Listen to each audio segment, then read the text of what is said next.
家乡亲啊，咱回头继续来看这个大地震，主要是发生伫个土耳其的东南部，靠近叙利亚的边界。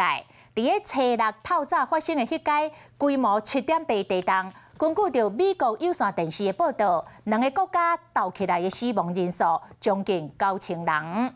这个救援人员继续甲死神咧抢人，拼速度、拼时间，要救出着更较侪人。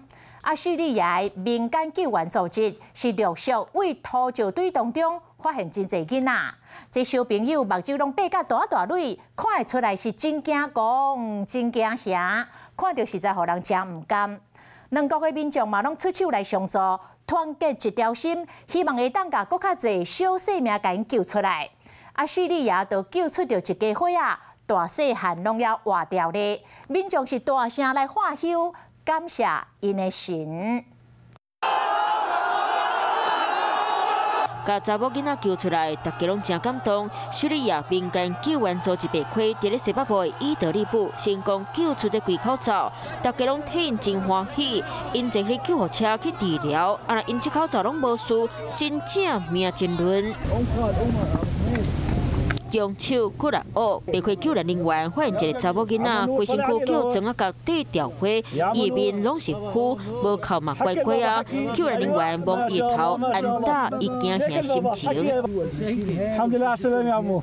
伫咧土耳其靠近叙利亚边界哈塔伊省，灾情同款真严重。救援人员伫咧当地发现一个叙利亚难民查甫囡仔，已经互底超45点钟。救援人员赶紧用挂盖试水，嘛一直甲伊讲话，安打伊的心情。查甫囡仔目睭疼甲大蕊，模样同款互人看甲真甘。这个土耳其查甫囡仔醒起来，泪目睭发现身躯边全部变甲无共款。查甫囡仔大声问发生什么代志，救援人员紧甲查甫囡仔安踏，嘛甲伊讲到早。面对这场大地震，救援人员继续含时间伫咧招标比赛，希望把握每一摆机会，会当救出更加侪人性命。